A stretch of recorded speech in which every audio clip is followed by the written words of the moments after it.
Hello everyone and welcome again to Miss Physics. So आज हम करेंगे ईएम वेव के related most important question. So last video में हमने की थी ईएम वेव की वन शॉट थ्योरी, जिसमें ईएम वेव चैप्टर के जो बीएससी का चैप्टर है उसके रिलेटेड जितने भी फॉर्मूलाज इंपॉर्टेंट फॉर्मूलाज थे वो सारी एक वीडियो में मैंने कलेक्ट करके वीडियो बनाई है।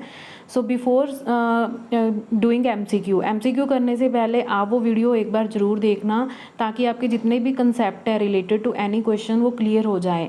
जब भी आप एमसीक्यू करने जाते हो तो सबसे पहले ज़रूरी होता है कि हमें उसका थ्योरी जो पार्ट है उसका कंसेप्ट क्लियर हो। अगर कंसेप्ट क्लियर है तो आप डेफिनेटली किसी भी क्वेश्चन का आंसर कर सकते हो। ओके, सो आज इस वीडियो में हम करेंगे the most important question related to EM wave. So let's start the video. So the first question is, in a conductor the phase difference between the electric and magnetic field vector is, कि जब भी EM wave होती है EM wave के साथ electric field भी related होता है और मैग्नेटिक फील्ड भी होता है। तो जब भी ईएम वेव किसी कंडक्टर के थ्रू पास करती है तो इन दोनों में कितना फेज डिफरेंस आता है, तो इसका आंसर है π/4। So the option A is correct. अब ये तो हमें पता चल गया कि ई और एच में या ई और बी में मैग्नेटिक फील्ड में कितने का फेज डिफरेंस होता है, π/4। अब फेज डिफरेंस है तो ऑब्वियसली एक जो टर्म है वो आगे चल रही होगी, दूसरी टर्म क्या होगी, पीछे होगी। तो इन दोनों में से कौन लीड करता है? सो ई लीड करता है by H, lead H by π/4। तो जो इलेक्ट्रिक फील्ड होता है दैट इज़ वो लीड करता है एच को बाय π/4, मीन्स ई एच से π/4 के एंगल से वो आगे चल रहा होता है। Next question is the idea of displacement current is due to, जो आइडिया दिया था डिस्प्लेसमेंट करंट का वो किसने दिया था? मैक्सवेल। उसके आइडिया, मैक्सवेल के आइडिया के बाद क्या हुआ था, जो हमारे पास फोर्थ इक्वेशन थी मैक्सवेल की, जो हम एम्पियर सर्कुलर लॉ से लिखते थे, तो उसमें क्या हो जाती थी, मॉडिफिकेशन हो जाती थी। अब क्या मॉडिफिकेशन हुई थी? जब हम Faraday's law of electromagnetic induction करते हैं तो उसमें करते हैं कि the rate of change of magnetic flux, कि जब भी मैग्नेटिक फ्लक्स का रेट चेंज होता है तो वो क्या इंड्यूस करता है, एक ईएमएफ इंड्यूस करता है। मींस चेंजिंग मैग्नेटिक फील्ड क्या प्रोड्यूस कर रहा है, इलेक्ट्रिक फील्ड। तो मैक्सवेल ने ये कंसेप्ट दिया था कि अगर changing magnetic field electric field produce कर सकता है तो चेंजिंग इलेक्ट्रिक फील्ड भी क्या प्रोड्यूस करेगा, मैग्नेटिक फील्ड। तो उसके बाद जो एम्पियर्स लॉ की जो इक्वेशन थी उसमें क्या हो गई थी, मॉडिफिकेशन हो गई थी, that is given by Maxwell. So the option C is correct. Question number 3, which of the following is correct? So this is the relation between displacement current and E, where D is displacement current, E is electric field intensity and epsilon is permittivity of medium। तो यही option है जो इन दोनों में क्या provide करती है relation, that is D is equal to epsilon into E। Basically जो डिस्प्लेसमेंट करंट होता है उसको हम रिप्रेजेंट करते हैं epsilon naught curly E divided by curly T से। ठीक है, जब इसको मैक्सवेल ने इंट्रोड्यूस किया था तो वो ऐसे हमने डिस्प्लेसमेंट करंट को इंट्रोड्यूस किया था। ठीक है, बट अगर डायरेक्ट रिलेशन लिखना है पर यूनिट टाइम के अकॉर्डिंग तो ये हमारे पास बन जाएगा D is equal to epsilon E in a medium. ये मीडियम में लिखा हुआ है, अदरवाइज यहाँ पे क्या आता है, epsilon naught. Next question is the magnetic monopole does not exist in isolation is describe by the equation. So magnetic monopole does not exist in isolation is describe by the equation. कौन सी equation है जो ये describe करती है, that is option C, del dot B. ये well known equation है कि डेल डॉट बी जो है ये आती है हमारे पास गॉस लॉ इन मैग्नेटिज्म। ठीक है, तो जब उसका हम क्या करते हैं, गॉस लॉ इन मैग्नेटिज्म क्या होता है, that is surface integral of magnetic field intensity over A close surface is always zero. तो जब हम गॉस डाइवर्जेंस थ्योरम लगाते हैं तो इंटीग्रल फॉर्म को हम किस में चेंज करते हैं, डिफरेंशियल फॉर्म में, तब वहाँ से आता है del dot B is equal to zero. Question number 5, the dimension of displacement current are. तो ये आप निकाल सकते हो, वैसे याद रखना है तो डायरेक्ट याद रखना है तो डिस्प्लेसमेंट करंट की होती हैं करंट ओवर एरिया। अगर आप फाइंड करना चाहते हो तो अभी हमने रिलेशन लिखा था D is equal to epsilon naught curly E divided by curly T। Substitute the units of epsilon naught, electric field और T की। तो जब आप इसको सॉल्व करोगे तो हमारे पास क्या बचेगा, लास्ट में हमारे पास बचेगा, इसको क्यू में मत सॉल्व करना, मीन्स कूलम में मत सॉल्व करना, क्यू को Q is equal to IT substitute करके उसको करंट में चेंज कर देना। क्यों? क्योंकि जितनी भी ऑप्शन है उसमें उन्होंने चार्ज की यूनिट नहीं दी हुई, कूलम नहीं दिया हुआ, किस में चेंज किया हुआ है? करंट में। ठीक है, तो डायरेक्टली वैल्यू सब्सिट्यूट करोगे तो आपके पास लास्ट में बचेगा एम्पियर पर मीटर स्क्वायर। तो एम्पियर किसकी यूनिट होती है? करंट की। और मीटर स्क्वायर किसकी यूनिट होती है? एरिया की। ठीक है, तो इसका ऑप्शन आ जाएगा D. Question number 6, the velocity of plane EM wave in vacuum is given by. This is very important question और ये क्वेश्चन मास्टर कैडर के एग्जाम में पहले भी आया हुआ है। तो वेलोसिटी ऑफ जो EM वेव होती है इन वैक्यूम वो किसके इक्वल होती है? C के, and that is equal to √1/√μ naught epsilon naught, where mu is permeability of free space, epsilon naught क्या होता है? Permittivity of free space. So according to this option A is correct. Question number 7, the dimension of del cross ER is the same as that of। तो del cross E अगर हम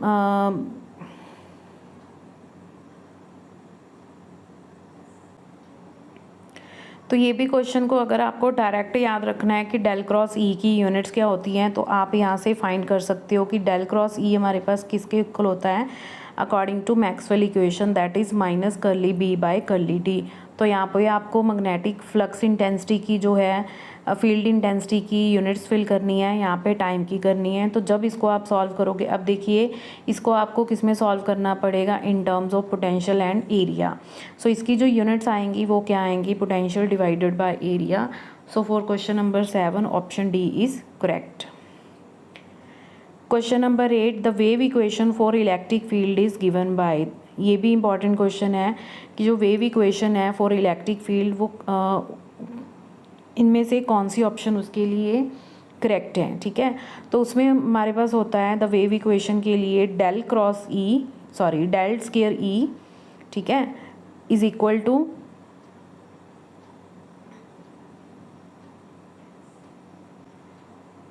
सो इसका जो correct option है that is option C, del square E is equal to mu epsilon curl square E over curl T square. इसको एक और formula है, इसको ऐसे भी लिख सकते हैं, that is 1/v square curl square E over curl T square. अब देखिए अगर यहाँ पे म्यू और एप्सिलॉन लिखा है तो यहाँ पे वेलोसिटी क्या आएगी? मीडियम में आएगी।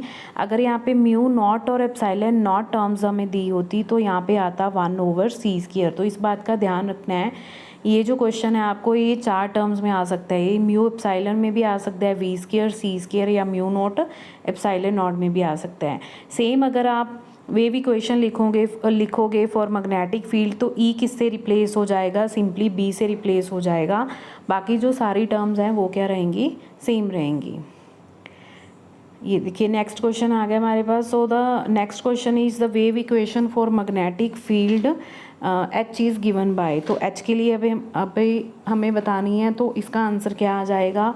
ऑब्वियसली दिस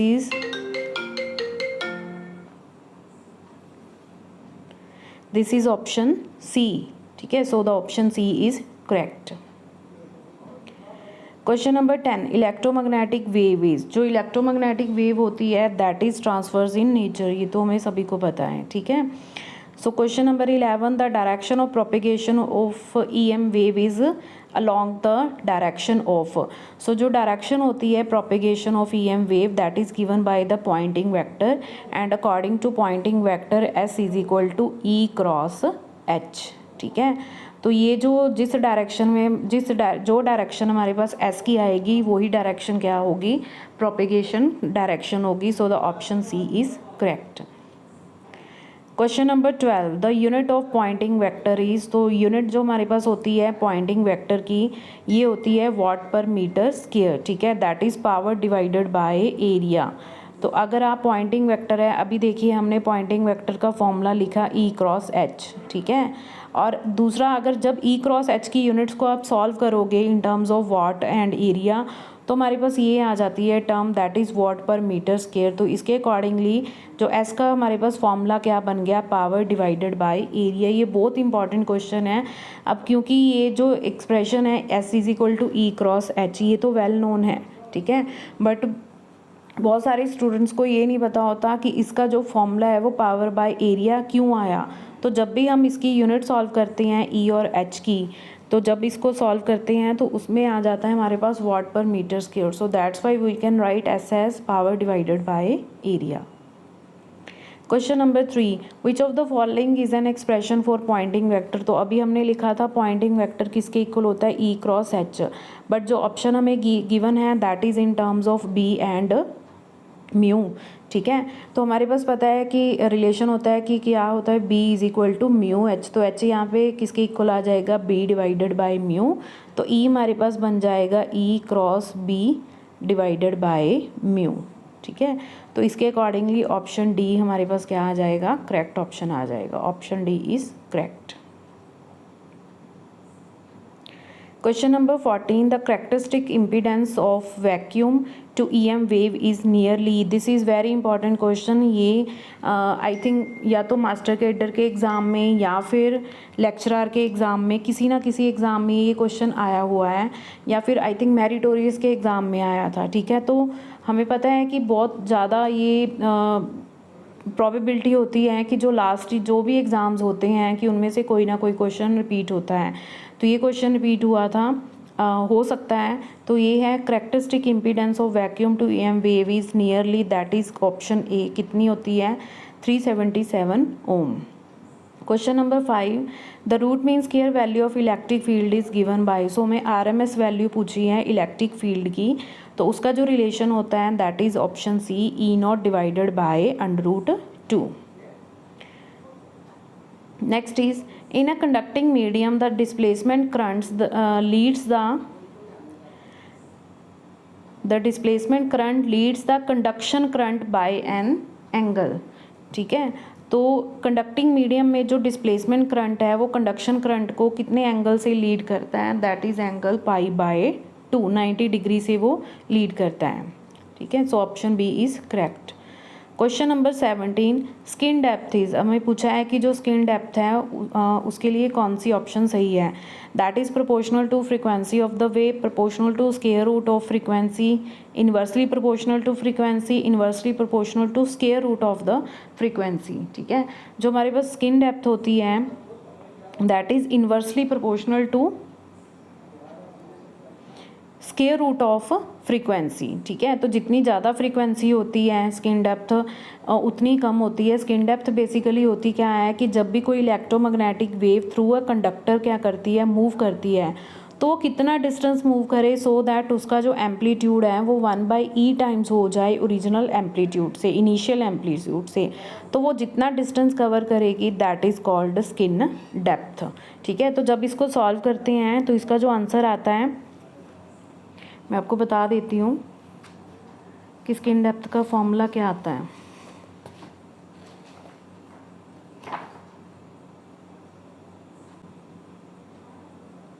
जो स्किन डेप्थ होती है उसको हम रिप्रेजेंट करते हैं डेल्टा से, and that is equal to 2 divided by mu sigma omega. ठीक है, तो यहाँ से अगर हम देख सकते हैं कि that is inversely proportional to square root of frequency. So जितनी फ्रीक्वेंसी ज़्यादा होगी एम वेव की, स्किन डेप्थ मीन्स उसकी पेनिट्रेशन जो होगी थ्रू अ कंडक्टर वो उतनी क्या होगी, डिस्टेंस कम होगा. सो the option D is correct. Question number 18, skin depth for a perfect conductor. तो परफेक्ट कंडक्टर के लिए जो कंडक्टिविटी होती है वो इन्फानाइट होती है. अभी हमने किया था कि जो स्किन डेप्थ है that is inversely proportional to square root of sigma. तो अगर सिग्मा इन्फानाइट हो गया तो स्किन डेप्थ कितनी हो जाएगी, 0. So the correct option is a.